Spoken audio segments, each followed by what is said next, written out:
While there wasn't much of a theatrical box office in 2020, this past year did see movie theaters slowly get back to life, although we're still not out of the woods yet.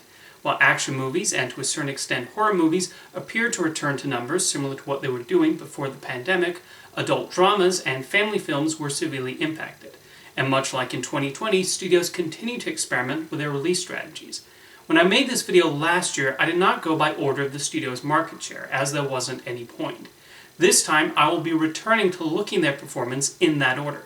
And the film distributor with the highest market share at the 2021 box office turned out to be Sony. This was largely thanks to the efforts of everyone's favorite friendly neighborhood Spider-Man. No Way Home performed like it was from a part of the multiverse where there wasn't a public health crisis affecting the world. It's been doing outstanding numbers and is the rare film release since March of 2020 where you don't need to attach an asterisk. Well done, Spidey. Sony was helped by another Marvel character associated with the web crawler Venom, as the symbiote sequel Let There Be Carnage pulled in strong grosses too. Ghostbusters Afterlife did quite nicely, aided by a reasonable budget, and I can see a sequel being announced soon. Family films are only pulling a fraction of what they ordinarily would, especially since children weren't able to get vaccinated for the longest time. Peter Rabbit 2: The Runaway is one such example, although it still managed to make a good $152 million worldwide. Sony also released a number of low-budget horror films, with The Unholy, Don't Breathe 2, and Escape Room 2 doing the best they could. The newest Resident Evil, which rebooted the long-running film franchise, did not generate too much excitement, but it was also the 7th movie based on the Capcom video games. Finally, A Journal for Jordan and the comedy Here Today were examples of the reluctance of older viewers to return to movie theaters. One interesting choice Sony made was to send their completed and delayed animated films, like The Mitchells vs. the Machines and Vivo, to streaming. Considering how long it's taking family movies to pull in big numbers at the box office, you cannot blame them too much for this, and they did find a massive audience on Netflix. Then you have Disney, which continued their tentpole strategy with Marvel spectacles, animated films, and IP-based movies. For a while, they tried out the Disney Plus Premier Access model by also offering them at home for $30 at the same time as in theaters, which stopped largely thanks to the success of Shang-Chi and the Legend of Ten Rings' exclusive theatrical release. Oh, and there was also Scarlett Johansson's lawsuit over residuals, which led some nasty words in the press between the two parties. That was an interesting few weeks. Speaking of Black Widow, that did prove to be one of the biggest hits of the summer. Eternals also proved the strength of the Marvel brand, as it still did quite well, despite mixed critical reviews and the MCU's lowest cinema score to date. Jungle Cruise saw Disney adapt another of their theme park attractions, and they were satisfied enough to allow a sequel to move forward. The success of Cruella means this trend of digging into their animated classics for inspiration is not going to stop anytime soon. With Walt Disney Animation's 2 features in 2021, they each tried something different. Raya and the Last Dragon was part of the Premier Access strategy and did alright when you consider the state of family films at that point. Encanto had the advantage of coming out much later in the year, when parents slowly started getting more comfortable taking their children to cinemas, and it's now easily one of the highest-grossing animated family movies released during the pandemic, something it accomplished even with a short 30-day exclusive theatrical window. Disney did send Pixar's Luca to Disney+, but as of this recording, it does appear that Hopping Lamp's 2022 releases, Turning Red and Lightyear, will premiere on the big screen. Universal provided theaters with a solid variety of movies throughout the year, with Fast and Furious 9 being the biggest. It really goes to show how popular those speeding cars are, and while it's been announced that the 10th movie will be the last, I have my doubts about that. Halloween Kills was put on NBC Universal's streaming service Peacock the same time as theaters, which probably affected the grosses a bit, but it nonetheless proved horror fans will long retain an interest in seeing Michael Myers slice and dice his way through Haddonfield. It wasn't the only horror sequel from a legacy franchise to do well, as Candyman also pulled in solid grosses. Sing 2 looks set to become the first animated film of the pandemic to make over $100 million at the domestic box office, keeping Illumination's impressive box office streak alive.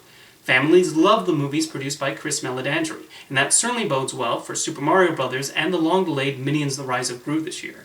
The Boss Baby Family Business did okay among animated films, but I think more families opted to stay home and view it on Peacock.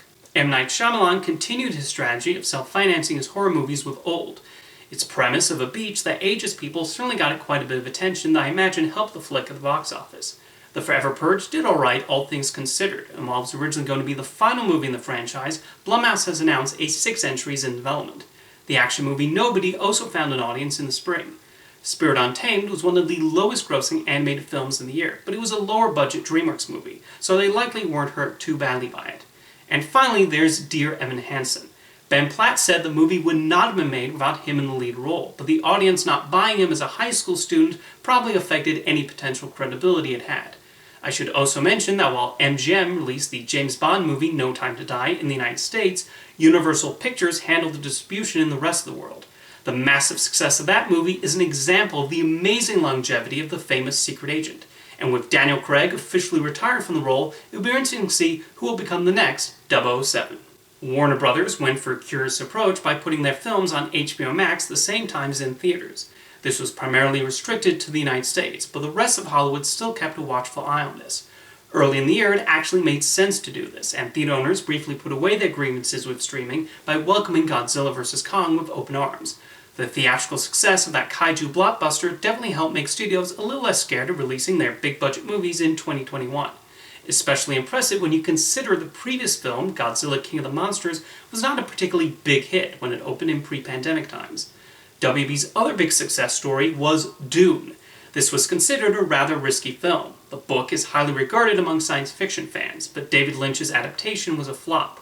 And Denis Villeneuve's last big-budget science fiction film, Blade Runner 2049, did not do well, despite critical acclaim. So it was nice to see Dune find a sizable audience in the theater and reportedly on HBO Max, and there will be a part 2. Meanwhile, Space Jam: A New Legacy did a little better than some other family films released over the summer. The Conjuring: The Devil Made Me Do It was another successful film in the popular horror series, and Tom and Jerry was able to pull in okay numbers early in the year. Mortal Kombat's grosses don't look that impressive compared to other action movies released in 2021, but apparently found plenty of viewers on HBO Max. The rest of the Warner Brothers slate ran into different problems. The Suicide Squad had the tricky task of getting people on board another film with that title so soon after the last one wasn't well received. While it did not make as much money as other comic book movies, it did reportedly receive plenty of takers on HBO. The Matrix Resurrections had to deal with many fans who were disappointed with the last 2 sequels. It is faring a lot better internationally than in the United States, though.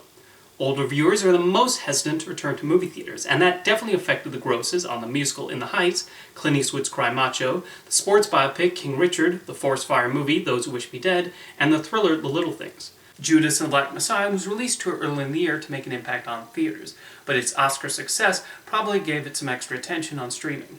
The box office of James Wan's horror movie Malignant doesn't seem that impressive, but it sure ignited a lot of passion and debate from those who did see it, and I think has the makings of attaining a cult following.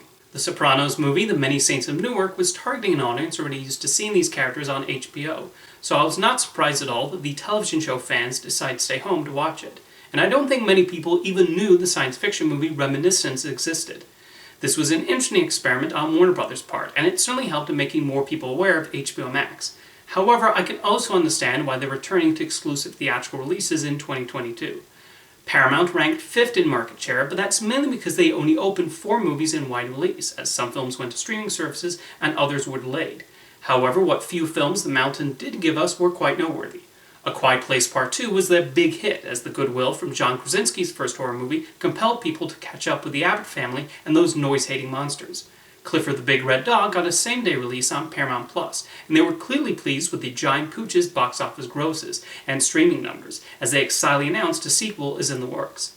In a similar fashion was Paw Patrol the movie. It also played on Paramount Plus at the same time as its theatrical release, and started a new franchise. Impressively, the Canines of Adventure City actually surpassed Dora and the Lost City of Gold to become the highest-grossing movie based on a preschool television series. The G.I. Joe spin-off movie Snake Eyes did not catch the world by storm, though, so I'm not sure if they'll be milking more of that particular Hasbro line. And that leaves 20th Century Studios. Yes, it is owned by Disney now, and they handle the marketing and distribution, but box office tabulating websites still list the two as separate. A conspiracy theory that has gone on throughout the years is that the mouse purposely sabotaged the 20th Century films, but I feel like other factors hurt those movies in theaters. Why was Free Guy the only one to make big numbers? Well, the marketing seemed to aim at the teenage and young adult crowd that was the most willing to go to theaters. With its poppy action scenes and Ryan Reynolds delivering his self-aware humor, Free Guy had a lot of elements that appealed to that age group. The Last Duel, on the other hand, that was a grim 2.5-hour historical drama touching on extremely sensitive subject matter. It also probably held more interest among adult viewers who appear more willing to wait for streaming these days. Adult audiences have fueled a lot of Steven Spielberg's recent dramas to success over the last decade. Thus, it makes sense their lack of interest in returning to theaters would impact the grosses on West Side Story. And don't tell me Disney did not market the movie or pretend it didn't exist. They aired a 1-hour special on ABC's 2020 before the movie opened, for crying out loud. As for The Kingsman, the first trailer was released all the way back in the summer of 2019. It's difficult to maintain interest in a movie for that long, and it's also likely people want modern spy antics from a Kingsman movie rather than a World War I picture. Ron's Gone Wrong was affected like other family films were, but it has reportedly gotten plenty of viewership on Disney+. That's the nice thing about Disney having their own streaming service now, and the fact their movies are going to be on there quicker than initially planned. It won't take long for film that did not have many people buying tickets in the theater to eventually discover it on D+. As the past few years have shown us, studios are using new methods to measure if a movie is successful. That's why we saw films that ordinarily would be considered money losers, going by the theatrical performance alone, officially announcing a sequel once studios looked at how it did in theaters and VOD and streaming. Hollywood looks like it'll be releasing a lot more movies in 2022, so it'll be interesting how much things improve for different types of films, as well as the impact new viewing habits have on paying customers. See you next time.